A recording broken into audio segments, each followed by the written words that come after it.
Welcome to another episode of Prolific Mind Podcast. I am your host, Anquinette Irvin.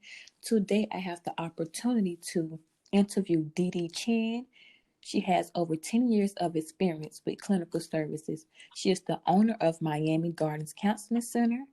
She also the author of the book, The Social Worker Hustle. She provides group prep for the exam to be a licensed clinical social worker. Welcome, Dee Dee Chen. Hello. Hi. How are you doing today? I'm doing well. How are you? Great. Great. Thank you for having me on. Thank you for coming. You're the first clinical social worker that's on here, my first guest.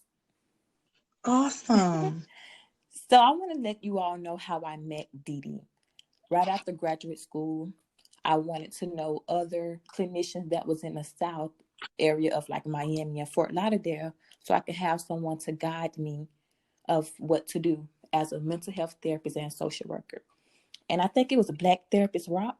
And I said, "Are there any therapists in Fort Lauderdale, in Broward area or Miami?" And like three people tagged her. And I contacted her on Facebook. I messaged her and she immediately wrote me back. Anytime that I contacted Dee Dee, she wrote back. And on her page, she said, "Helping is my passion, and I want to know that I'm here for you because help is at your fingertip." She actually lived by that quote, "a pleasant soul." So we've been chatting up via Facebook, and sometime I reached out and called her. And we finally got to meet at this networking event in Miami. And Dee Dee is so amazing at what she does that her name is mentioned in rooms that she's not present in. For example, me and my coworker was talking about getting our license, and she brought up Dee Dee's name. And I was like, I know her too. So we were just so excited about how amazing she is. Dee Dee, how does it feel to hear people saying good things about you that room in rooms that you're not present in?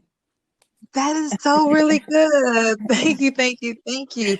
I appreciate that. My goal is to definitely help social workers or even mental health professions Mm-hmm. get further in their career, let them explore, see what's out there. So I am definitely like the plug, I guess you can say, the go-to. Yes. I definitely would love, like I said, I enjoy helping social workers. I run a test prep study group for people who are trying to pass their LCSW. I own my own private practice called Miami Gardens Counseling, and I'm an author of The Social Work Hustle. So I give out the details of how I became who I am, because a lot of people are ashamed of their past, Mm-hmm. but I'm not. I failed the test 4 times before I passed it, and I'm just, I'm happy that I had an opportunity that I could help other people overcome whatever they're going through. And that's why I brought you on my podcast to share your journey because most people look at everyone accolades but don't know the process to that. So before we get into that, how did you transition into your own counseling service? You know, sometimes we start off working at different corporations. So tell me about your transitioning process. Definitely. I did. I started out working in child welfare, which I absolutely loved, but I didn't like the pay. So therefore, I knew something had to shift. I went ahead and got my license. And after I got my license, I realized I met a young lady, and I realized that private practice is where it's at. So I went ahead and she coached me basically and guided me how to open my own private practice. Very good. So what were the challenges and barriers to opening up your private practices or doubts that you had? Oh man, and I always tell people I think the mind is so important, and it plays such a special part in everything, because you can trick yourself into failure before you even start. So you want to make sure that you have a positive team around you, a positive mindset. Um, basically get you a mentor, somebody who knows what they're doing and who has done it before, and let them guide you and help you through, because you can do it, but you want to make sure you do it the proper way. So sometimes I did fail in certain things, but overall this has been an exciting career. You find your niche. So once you do something that you love, you never work another day in your life. Mm-hmm. So to find a great niche that you love, and then you can excel at it. So, what is your niche, Dee Dee, at your private practice in Miami Gardens? Can you tell the people the population you serve and your niche? Yes. So my niche is anxiety and depression, people who deal with anxiety and depression. And I deal with people usually over the age of 16 who are dealing with that situation. Um, at my private practice, I do um, in-house therapy, I do teletherapy, Okay. and my hours are usually flexible. Okay, very good. So how did you find your niche? What led you to anxiety and depression? I realized that I was drawn to that because I realized a Hmm. lot of people are dealing with that in our community. And so I saw it was a need, it's a gap. And I said, oh, how can I fill this gap? So because I know Hmm. um, anxiety and depression deals with a lot of CBT and changing the way of people think and that kind of thing, I realized, okay, this is how I want to serve my community. So this is the way I can best help fill the gap in. So that's the reason why I chose that. And I enjoy the work I do. I really enjoy helping people and I love seeing the change in people. Very good. I like to hear that. And back again, when Dee Dee said her niche is depression and anxiety. And most importantly, she said it's good to find a mentor. And that's what I did when I was searching for, okay, so what is someone is doing? That's what I look forward to, not just any mentor, you guys. When you're looking for a mentor, look for someone that's doing something that you aspire to do. When I did research on Dee Dee, I'm like, this lady does amazing things. That's the point where I want to be. Let me ask her some questions. She wrote a book. I'm like, that's something I plan to do eventually. Just amazing. So you want to see the characteristic of the person most importantly, and are they doing what you want to do? You just can't find anyone as a mentor. The question that I have for you, Dee Dee, is what has inspired you to write The Social Worker Hustle? What inspired me is because I feel like students was graduating Mm-hmm. and not knowing what to do next. Because that's the way it was for me. I, stuck in a career and I couldn't move up. And I'm like, how do I move up? Even when I passed my LCSW, I didn't know what was out there. Mm-hmm. So I wanted to make a book so you can look at and you can explore. You can see that social workers actually do make a lot of money, Mm-hmm. but they have to work hard at it. So just like everything else, you want to make sure that you work the hardest and you get the best out of it. So the main reason is just giving you like a different view, a different point of view on how to look at social work. Because I hear all the time, social workers don't make no money or mental health providers don't make any Mm-hmm. money. But that's not true. So I tell people, I try to give them another point of view to look at things. And hey, did you try this, a new strategy? Did you try that? Just try to help them navigate. So I didn't have that when I was going to school or coming out of school. I didn't have that. So I just want to give other people an opportunity, a chance to explore. Aside from your book, don't you also have a planner? A Yes, I social do. worker planner. Mm-hmm. A social worker planner too. The planner just helps you day by day guide yourself to bring lower your anxiety because it has like puzzles in it and stuff that you can do. It also try to organize your day. Sometimes we have all these thoughts in our head and we have to put them down on paper. So it helps you organize. It gives you little tidbits, helps you and encourage you to study because we want to make sure that social workers are studying because the goal is to definitely be licensed in Mm-hmm. whatever discipline you are. That's the ultimate goal because that's the way you make the most money and it builds your credibility. It does. And it opened up different platforms for you, and it also allows you to work with the population that you want to work with. And I saw that before I became a registered clinical intern while I was in graduate school. I saw a lot of other therapists saying they're tired of being overworked and underpaid. Mm-hmm. And I was like, I don't want to be that. Mm-hmm. And then I also saw a lot of people talking about burnout. Yeah. And for me, I make sure that I take a lunch break. Good. I make sure I do that. And when I was doing residential treatment, we're inside the building with the clients.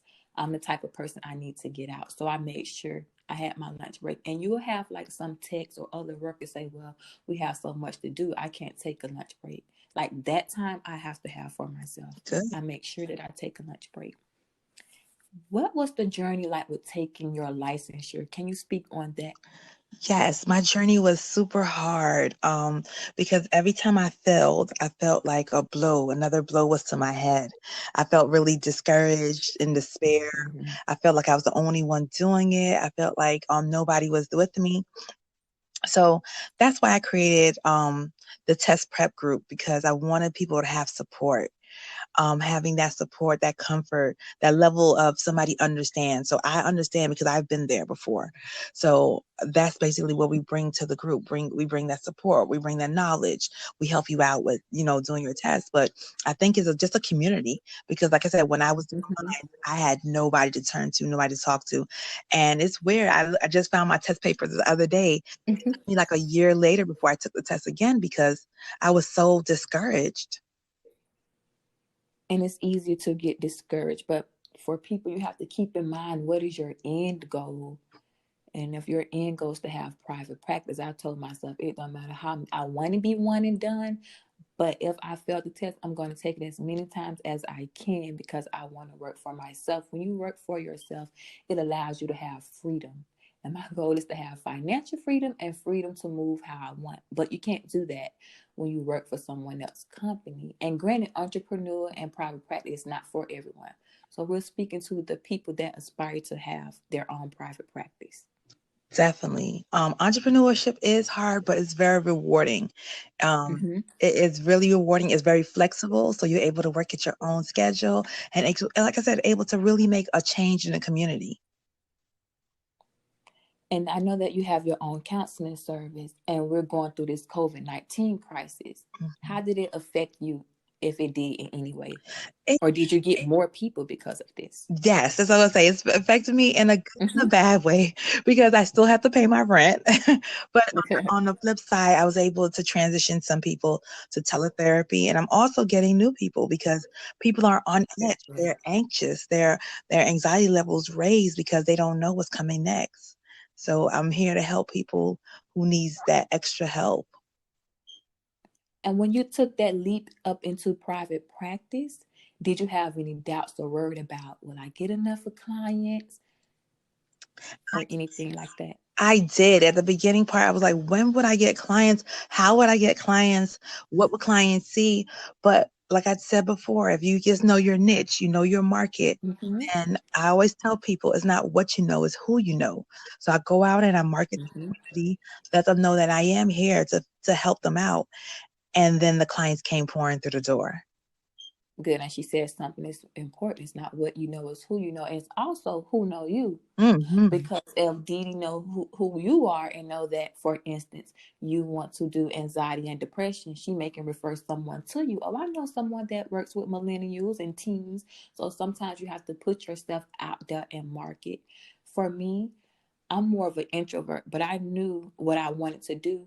And what I want to do is to require me to touch and rub hands with other people, because I'm not going to bear to have clientele if I'm not sociable or putting myself out there.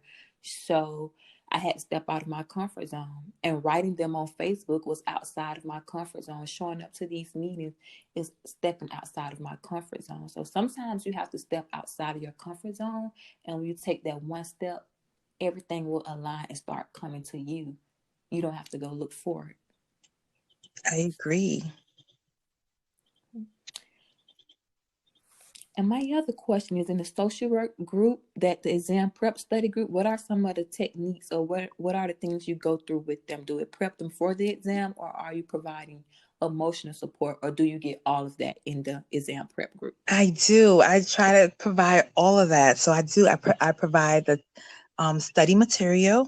Um, I provide support, usually Mm-hmm. there to talk to me, definitely, because people have felt it before. They feel that anxiety, they feel that stress, they feel that pain, they feel that hurt. So we have a one-on-one and we talk about how that feels, because sometimes when you go back to that same place, to testing site, you feel that hurt all over again before you even take it, so you feel defeated. Mm-hmm.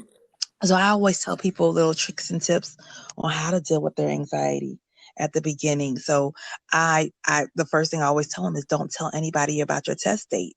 Mm-hmm. Try to keep that a quiet to yourself, because you don't want to raise your anxiety. When people around you know, then they're usually pressuring you, like, hey, when you gonna take your test? When you gonna do this? When you gonna... So I tell them, keep it to yourself. So that lowers your anxiety. Another thing I always tell people is, You want to write as you're past it already. You want to envision it like Mm-hmm. positive thinking. So if you say, hey, I'm going to be at LCSW, I wrote my name down 100 times and I wrote LCSW behind it, already training my brain. You will pass this test. This will be you. This will be coming. So it's just like they say, power is in the tongue. You want to speak it in existence before it even comes to the door. You want to speak it. And I do that as well because I know that I want to be a licensed mental health counselor. Mm-hmm. I write that behind my name. I Awesome. also did that in graduate school when my colleagues and I had to come up with the project, and we did a nonprofit. And behind my name, I put that, and I also put author because one day I aspired to write a book. So sometimes you have to write it as if it already exists, speak it into existence. Yeah. So I'm glad you gave that tip of writing it down as if it already happened. Because look at your mind as a fertile ground and your thoughts as seeds, and what you plant will grow. So that's why I try to plant the seeds of I'm already a licensed mental health counselor. Anything that I want to do, I plant the seed as if I'm already that. Walk as if you are already what you aspire to be. Mm-hmm. That is such a true statement. And in graduate school, one of my professors said that a therapist need a therapist. So I went to therapy because it was free at our school. So Didi, who do you go to? Who is your go-to person? I have a young lady who is a therapist who, if I need her, I can utilize her. But I take care of myself very well. So I'm big, really, really big on self-care.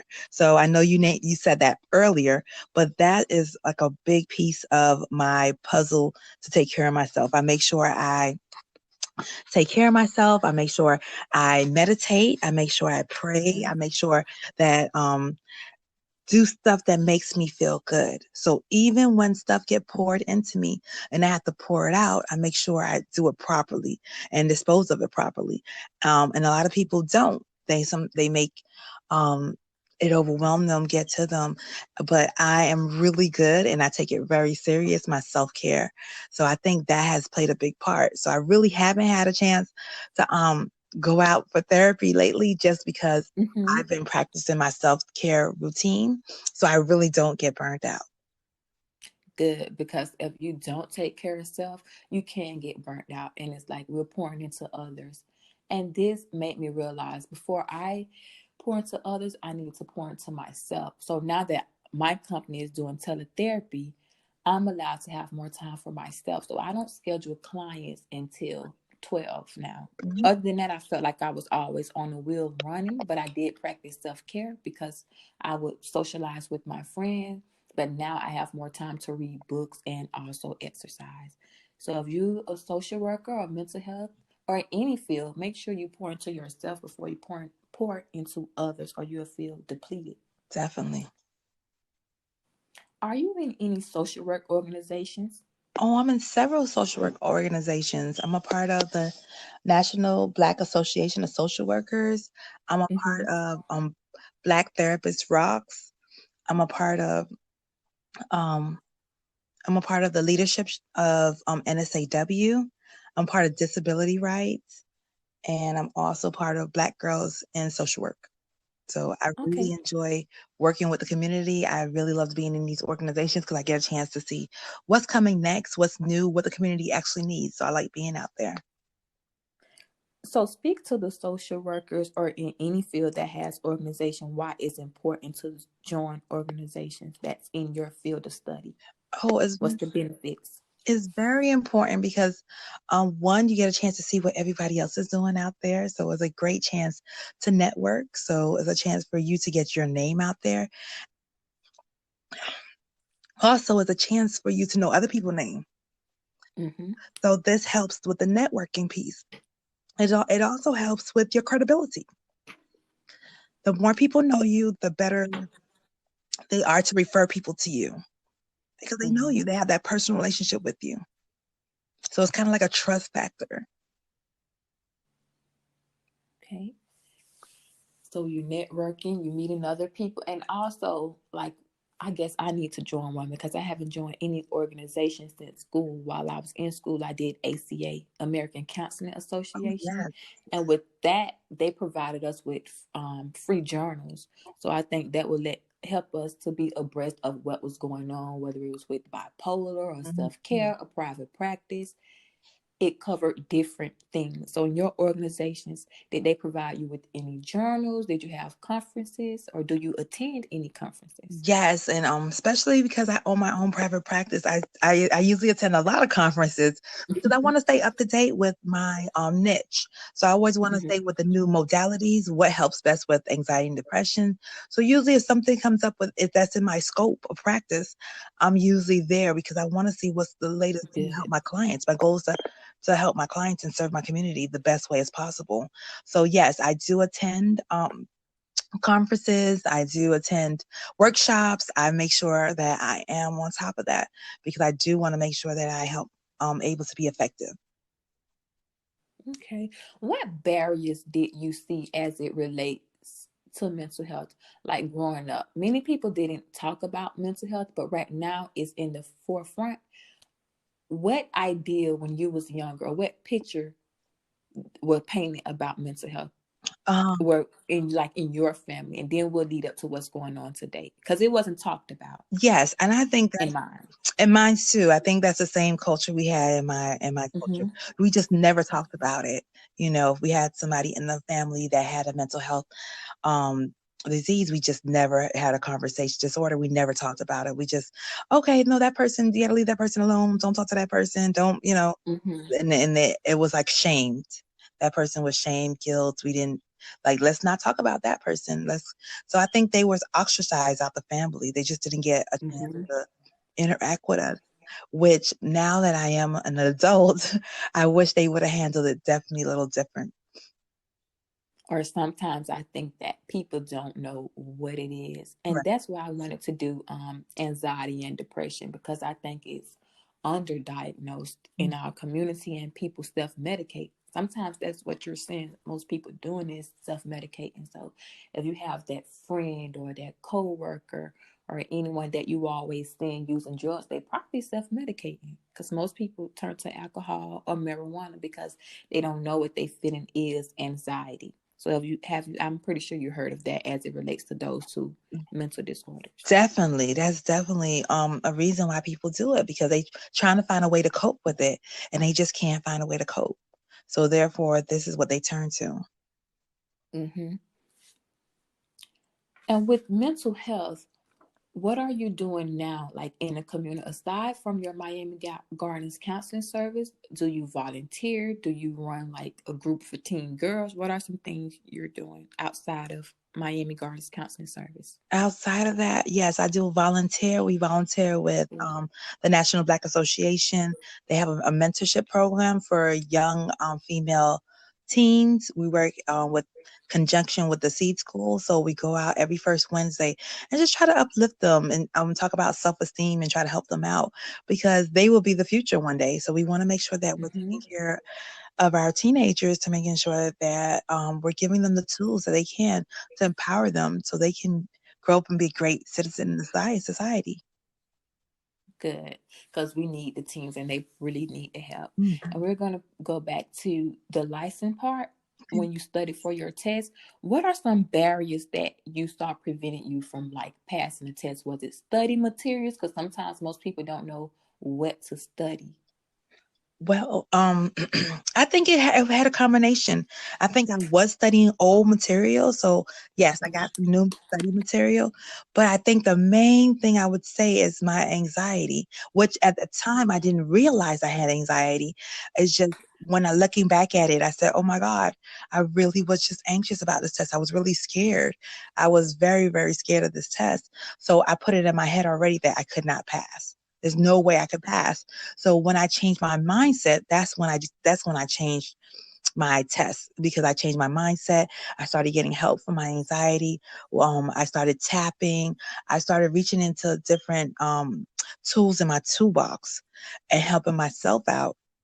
And that's how I think I was able to overcome that whole thing. And looking back at it, I should have been more relaxed and said it's just a test. Mm-hmm. But no, when you're in that storm, you don't realize it till afterwards. So I realized that if I had lowered my anxiety, I probably could have passed on the second round. It's just that a lot of the times we have those negative self-talks to ourselves and we beat ourselves up. So you want to make sure you're changing that narrative in your head to more positive, reframing it, doing some work on yourself. And that's kind of why I named my podcast Prolific Mind, because I think your mind is the most powerful tool. And I think your thoughts shape and manifest your reality. So like prolific means be fruitful and abundance. So for me, just be prolific. Just if you know that your mind is a fertile ground and whatever you put in it will grow, try to reframe your thoughts. And I know we have a million thoughts in our head, and I sometimes too have doubts, but when I'm conscious of it, I try to redirect them or reframe the thought. That's really good. So did someone assist you with reframe, or you just had your aha moment like, let me change my thoughts? Well, I had a supervisor, and my supervisor Okay. said, I've taught you everything. You know all this stuff. Something else is Uh-huh. going on. It's not the material, it's not the questions, it's not because you know all this stuff. It's you. So we have to figure out the soul search within you and figure that part out. And she was totally right because it was me. It was me in my head. Okay, and when you said you have a supervisor, don't you also provide clinical supervision? I do provide clinical supervision Mm-hmm. for social work and mental health for supervision if they need it. Um, it's very rewarding. I actually love supervision because it's able to help somebody to guide them on the path of whatever they decide they want to do for the future, but being a mental health provider. So that's one thing that I really enjoy doing in my private practice. And can you explain to the listener what is clinical supervision and what they should expect from clinical supervision? Well, my supervision, I don't know how everybody else did their supervision, but my Mm-hmm. supervision is pretty, is basically I tackle whatever you need help with. So if you say, my help, I Okay. need help with study material and studying for the test, that's what we go over. So when you come to supervision, we usually talk about what's going good at your job.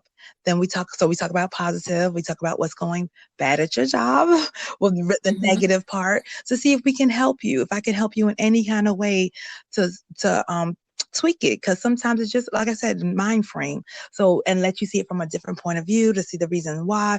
We talk about ethics, what's right in your job, ethically, what you should not be doing at your job. We usually go over your cases. What cases are you tackling right now? What's hard? Give you ideas on how to solve it.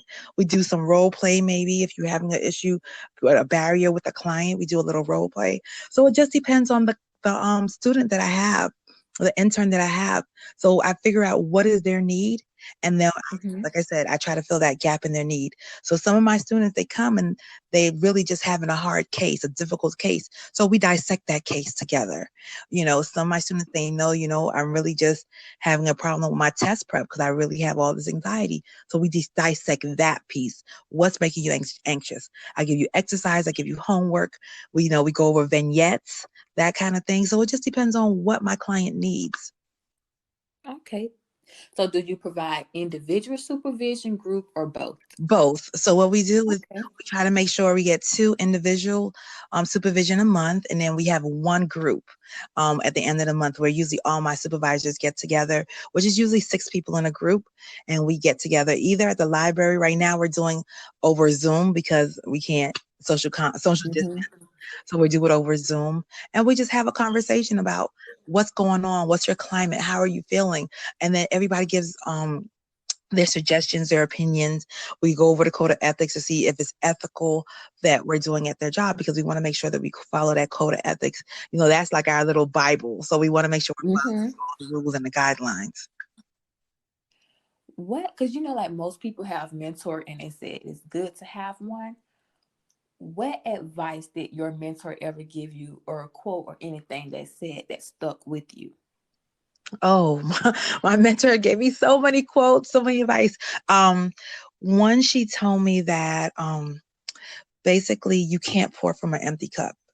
Because Mm-hmm. sometimes she see me giving all of my all to my interns or even to my clients, like, oh my gosh, you got to do this. And, if somebody fails the test, I'm usually crying on the phone with them. And she's like, you can't give your all you get to somebody and not refill yourself. So you can't pour from an empty cup. So you want to make sure that you're full so you can give to others. And you can't work harder than your clients. I see myself sometimes Mm-hmm. working harder than That's the good. students. I'm calling them, hey, did you study? Did you do this? And, my mentor is like, no, Didi, because you're going to get burnt out. You have so many interns, you can't contact all of them. And, you want to make sure that you stay in touch with them, but you can't do more work than them. That's good that you brought that up because at work, someone put that in our group message too. You can't work harder than your clients. Yes. And that's good that you said that because I know as a novel counselor, when people first start, they probably want to help and save everyone. And I was watching an Iyanla Van Zant episode. She was like, you have to meet people where they are, but sometimes you have to leave them there. Yes. So that's so true. Because as clinicians, you try to save and help everyone, but again, you don't want to enable the person. That is so true. How did you meet your mentor? Was it built organically or did someone refer you to this particular person? Well, I'm happy you asked that question. I went on a cruise, Black Therapist Rock. They were going to Cuba, and I'm living Miami, Florida. So, I said, "Oh, I'll go ahead," because everybody was flying in from all over, and I said, "It's great to meet people that you already like talk to on Facebook. It was going to be perfect." So I said, "Let me use it, and plus it's a tax write off because I have my own business." So I was like, "Oh, it's a tax write off. Let's do it. Let's do it." So went ahead and I went ahead to this cruise, and the young lady behind me said, I easily clear six figures. That was the words that she used. And I turned around. I didn't even know this young lady. I turned around at her whole table and was like, I got to know how to do this. And she was like, are you licensed? I was like, yeah. She was like, well, you just have to open your own private practice. And I was like, what? She said, yeah, if you open your own private practice, that's how you'll make the money. And when I got home immediately, I did that. I followed the steps she told me to do, and I reached out because Black Therapist Rocks has a mentorship program, and she actually picked me, and she was like, I want to mentor you because I feel like you have a lot of potential. And Good. yeah, so that happened, I guess not naturally, but it happened naturally because we were able to connect so easily. We were able to connect because she had met me on there. And that's why I tell people you have to go out and network, because then you get a chance to meet the who's and what's going on. Mm-hmm. Like I said, she showed me a total different side of mental health that I have never seen before. And I actually wrote like the steps to step guide she gave me. I wrote it in my book because I'm like, if I didn't know this, and I know several other people don't know this. So I was like, Mm-hmm. let me write it down so people can know the path. And it's good that you're always helping others. Where did you learn that from? Did your mom teach you that at a younger age? Have you always been this way? You are so helpful. Oh, thank you. I think I've always been this way. I just didn't know the name of the career because this is not my first career. I actually was a paralegal before, and I did some real estate businesses before. So this actually is my third career I'm going into, and I was just like, why did I not know this earlier? Like, why nobody told me about this career? So I'm really am just loving it and enjoying it. I've been in it for over 10 years, and I'm just amazed every day of all the different things I'm learning and the different things that's coming my way. It is. It's such a rewarding field. Again, like when she said, when you're working with the population and what you want to do, it doesn't feel like work. So it is a rewarding field. How did you jump from paralegal to mental health? Well, I was a paralegal at this place called Guardian ad litem. So What the Guardian Ad Litem program, what they do is they help protect kids that have been abused and neglected. So they work closely with DCF, but they're like the third party person. So they're usually going to visit the kids just to make sure, like an extra eye to make sure the kids are doing well. And I was a paralegal there. And I just loved the work they were doing. I just really loved it. And I said, oh my God, how can I help more? And the girl said, well, why don't you try to be a social worker? That would be great, because if you could, then you'll be on the front for it. You could actually be like an actual, you can be an actually paid case manager here.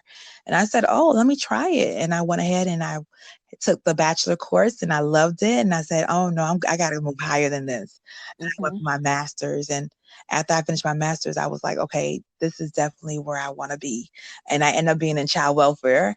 And like I said, I really just loved it. I really love social work. I love what it stands for.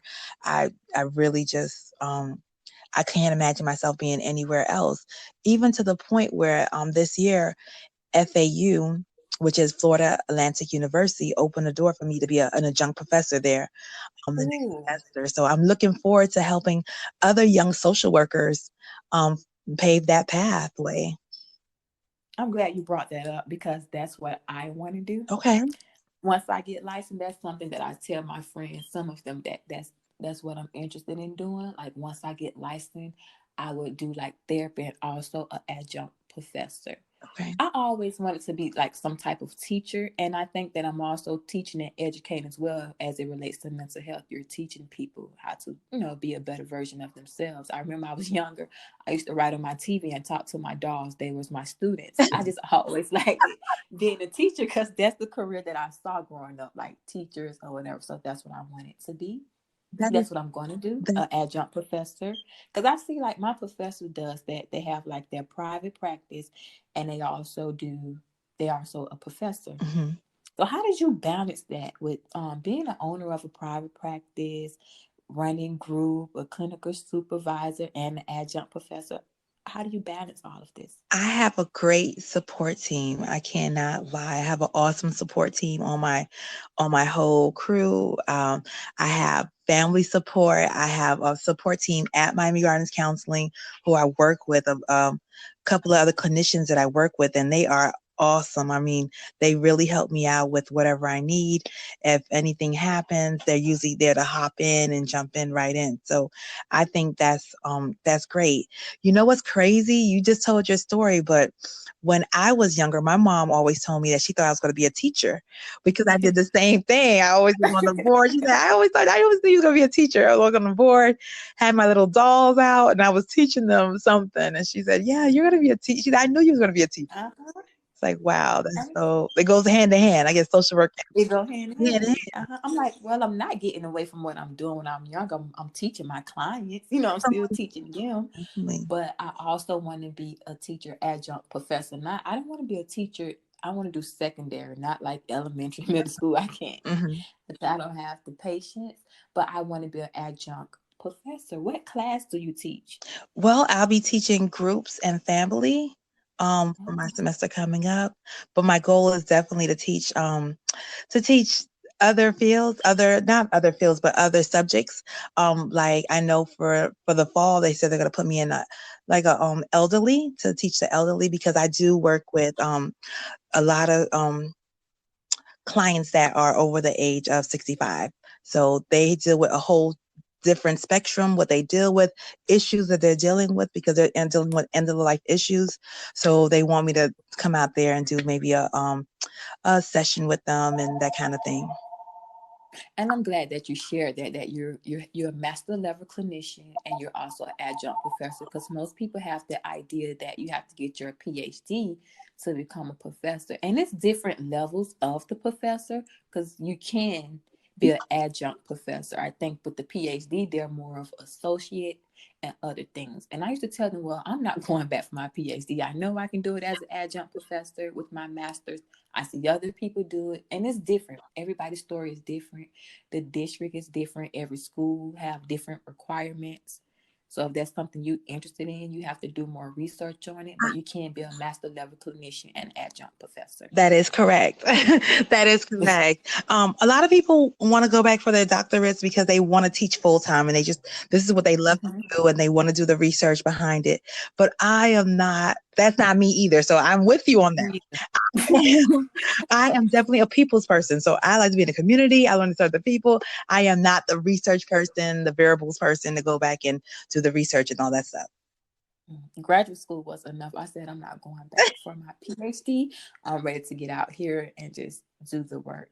Because like when you're growing up and you don't know what you don't know until you actually in the field. Like maybe most people had therapists and psychologists, mixed up. Like, do we have to go to get our PhD to do therapy? No, you can have your master's level. So again, it's like, do your research and find a mentor. Yes, very important. Did you always know that you wanted to be an adjunct professor? Did you have that on your mind? No, or is it something that just an opportunity that came? Yes, and it's so weird. That was one of the things that I haven't accomplished. So I wrote it on Facebook, and that's why I said the power is in the tongue, because I wrote it on Facebook. I said 2020, I will be an adjunct professor.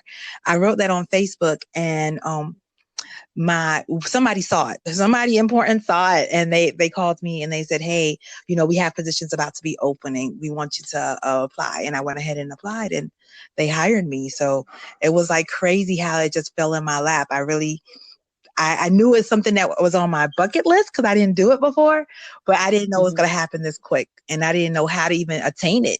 So it was great to see that somebody reached out to me and said, hey, try this. And that's why I tell people, you have to be able to open and leave yourself vulnerable. Just like you said, you reached out to people on Facebook. You're being vulnerable because people could have shot you down and said, no, I don't want to talk to you, or what the case may be. The fact they were open and able to help you out. And so you never know what you're going to get. But the first thing you need to do is just ask. If you close your mouth, nobody don't even know what you're asking for. So I have to get it by any means necessary. If it's stepping outside of my comfort zone, I knew that I want to put myself in different positions. And in order to do that, I had to network. So I had to put that to the side and ask for help. If that's a tip that you all can take from this podcast, don't be afraid to ask for help. Yes. Help is there. You just have to ask for it. It's out there. You have to ask for it and step outside your comfort zone. Most people are shy. So Didi, were you ever this shy person, or are you social? Oh, I was shy. I don't know. Before I was very, very shy, but now I'm not. I'm definitely not. I am definitely, I am not afraid to put myself out there. I hold my truth. I'm very authentic with myself. And I even think I'm with everybody. Like, I have to be truthful to myself to let you know. So I already know my weaknesses. I know my strength. And I realize this is how I am going to make my money. My money is my mouthpiece, right? So because it is that, I need to be able to use it and use it properly. I like that quote. My money is my mouthpiece. Let me write that down. Let me make a mental note. Again, so what you can learn from Didi is writing things down and watch it manifest. She told you all how she wrote that she was a licensed clinical social worker 100 times. She wrote that she would be a professor in 2020. Write it down and watch it manifest. Again, Didi, thank you for coming on and joining my podcast and sharing your story. Let my viewers know where they can find you at. Oh, thank you so much. I really appreciate it. You can find me on Facebook as Didi Chen. You can find me on my social media page for my private practice. It's called Miami Gardens Counseling. You can join our Facebook group. Is for social workers, but I allow any mental health. If you're a mental health professional and you're looking for help, I have a group on Facebook called South Florida Social Work Connects, where we go ahead and we post positive, inspirational, and we also post job opportunities and stuff that's going on in the world, this current climate that we're in right now. So those are the 3 ways that you can definitely contact me. I'm also on Instagram at Miami Gardens Counseling. On Instagram. But you can always, like I said, shoot me an email or hit me up on text. So it's very easily accessible to me. And tell them where can they find your book and in your planner? You can find my book on of course it's on Amazon if you're looking on Amazon. But if you want to get a signed copy from me, I always tell people go on MiamiGardensCounseling.com because that's my website, and you could get a signed copy from me. I usually throw on a bookmarker and little cute little stickers and other crazy stuff inside. So definitely go to my website, MiamiGardensCounseling.com, and you can definitely buy my book. Okay, thank you all for tuning in. Make sure you follow me on Instagram at Prolific Mind Podcast. Share this episode with your friends, coworkers, or anyone you know that awareness is key, and we help people by spreading the information. And please feel free to reach out to me or Dee Dee if you have any questions on our platforms that we just provided with you. Again, thank you, Dee Dee. Thank